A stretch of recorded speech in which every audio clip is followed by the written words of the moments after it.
నమస్తే అండి, welcome to our special menu. ఈరోజు నేను మీకు క్రిస్పీగా రొయ్యల పకోడీ ఎలా చేసుకోవాలో చూపించబోతున్నాను. పైన క్రిస్పీగా లోపల జ్యూసీగా చాలా బాగుంటుందండి. ప్రాసెస్ని స్టార్ట్ చేసేద్దాం.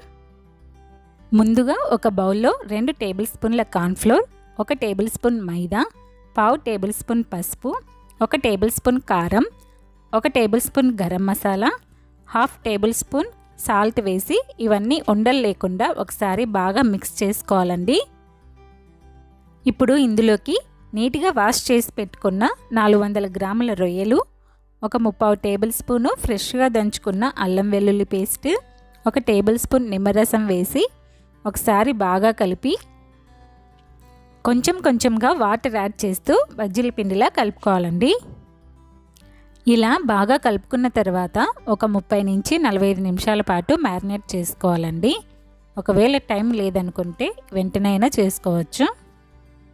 ఇప్పుడు డీప్ ఫ్రై కోసం ఆయిల్ని బాగా వేడి చేసి మ్యారినేట్ చేసి పెట్టుకున్న రొయ్యల్ని తీసుకొని పిండిని ఇలా 2 వైపులా కోట్ చేసి ఒకసారి ట్యాప్ చేసి ఒక్కొక్కటిగా మనం ఆయిల్లో వేసుకోవాలండి. ఇలా వేసుకోవడం వల్ల రొయ్యలకి పైన కోటింగ్ అనేది బాగా వస్తుందండి. రొయ్యల్ని వేసిన వెంటనే కలపకుండా 2-3 నిమిషాల పాటు అలాగే వదిలేయాలండి, లేకపోతే పైన కోటింగ్ అనేది ఊడిపోతుంది. 2 నిమిషాల తర్వాత కలుపుకుంటూ మీడియం ఫ్లేమ్ మీద 2 వైపులా బాగా ఎర్రగా ఫ్రై చేసుకోవాలండి. నేను ఇందులో ఫుడ్ కలర్ ఏది యాడ్ చేయలేదండి, ఫ్రెష్గా ఆడించుకున్న మిరప్పొడి వేసుకున్నాను, అందుకే బాగా ఎర్రగా వచ్చాయి. మీకు మంచి కలర్ రావాలనుకుంటే పిండిలో చిటికెడు ఫుడ్ కలర్ని యాడ్ చేసి కలుపుకోవచ్చండి.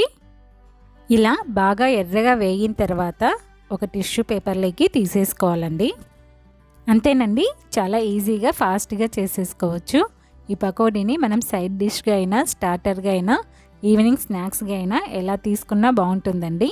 మీరు కూడా ట్రై చేసి ఎలా వచ్చిందో నాకు కామెంట్ చేయండి. నచ్చితే లైక్ చేయండి, షేర్ చేయండి, సబ్స్క్రైబ్ చేయండి. Thank you for watching.